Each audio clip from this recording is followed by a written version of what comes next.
c'est un système de feu tricolore qui arrive à réguler de façon autonome le trafic routier. Il se base sur l'intelligence artificielle pour détecter le niveau de congestion. Nous avons réussi à fabriquer une moto électrique entièrement conçue au Burkina Faso. Ce sont des gens qu'il faut qu'on accompagne et sérieusement. Sérieusement, pourquoi? Parce que si ces jeunes manquent d'accompagnement, vous allez voir que très bientôt, ils vont avoir une bourse pour aller continuer aux États-Unis, en France, en Hollande, etc. Ailleurs, comme dans la capitale du pays des hommes intègres, l'innovation technologique s'écrit peu à peu à l'abri des regards. Des solutions imaginées par des jeunes Burkinabés pour répondre à des besoins bien réels. Parmi elles, un feu tricolore intelligent, capable de réguler la circulation routière, même à l'absence d'un agent de sécurité. Le but, c'est d'optimiser la gestion du trafic routier tout en tenant compte de tous les paramètres. Ainsi, les voies les plus chargées ont une durée de feu vert plus longue, mais les voies les moins chargées ont une durée maximale qu'ils ne dépasseront pas au feu rouge. Au cœur du dispositif se trouve une carte RFID, chargée de capter les données de circulation et d'analyser les informations transmises. Le système est également capable d'accorder automatiquement la priorité aux véhicules d'urgence. Lorsqu'un véhicule d'urgence est détecté sur une des voies de l'intersection, le système met toutes les autres voies au rouge et la voie empruntée par ce véhicule passe au vert.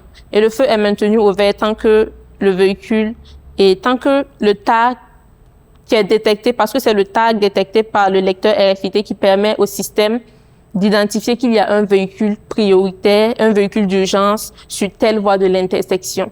Et tant que ce tag-là est détecté, le feu est au vert.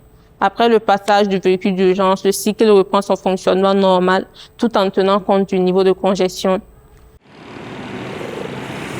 Dans une ville où la moto demeure le principal moyen de déplacement des populations, d'autres jeunes innovateurs veulent réduire la dépendance aux engins importés en proposant une alternative locale. Voici Meba. Conçue et assemblée par une équipe de 5 étudiants en génie électrique, cette moto électrique n'en est qu'encore au stade de prototype. Il s'agit ici d'une moto électrique qui peut parcourir une distance de 150 km, aller à une vitesse maximum de 80 km/h avec une pente franchissable de 10%.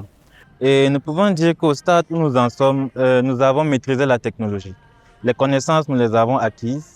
Et le problème qui est survenu lors des conceptions était de pouvoir obtenir des capots complètement fabriqués ici au Burkina Faso. Les capots et aussi un châssis qui serait... Il est possible de souder les éléments ici au Burkina, mais nous avons encore quelques soucis de précision. Alors, nous voulons vraiment pouvoir arriver à faire un carénage complet ici au Burkina, des châssis en plusieurs exemplaires et aller vers une production industrielle. Pour mesurer la portée de ces innovations, nous allons à la rencontre de Abbas Balima, ingénieur en informatique et spécialiste de l'intelligence artificielle.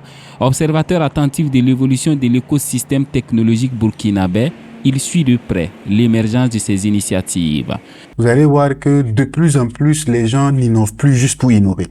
On n'essaie pas juste de copier ce qui se fait ailleurs.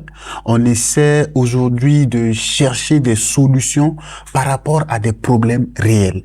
C'est un petit peu dans le jargon ce qu'on appelle le design by thinking.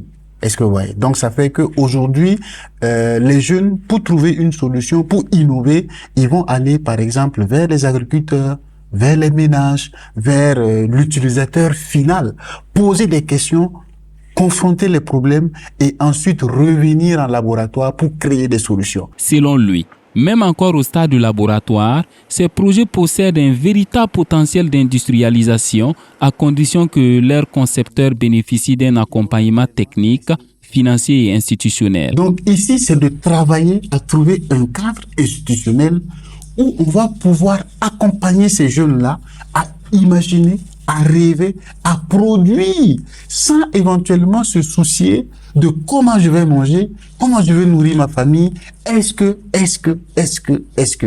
Et ça va permettre à ces jeunes-là de rentrer dans une position où ils vont ne faire que pouvoir créer. Et c'est ça qui va nous permettre d'avoir des résultats beaucoup plus probables. Des innovations qui ne passent pas inaperçues, régulièrement encouragées par les plus hautes autorités. Dans 5 ans, si on donne vraiment les moyens à cette jeunesse, nous allons être non pas un pays où on nous reconnaît à travers que nos ressources naturelles, mais on va nous voir comme un pays qui a la capacité de vendre des services.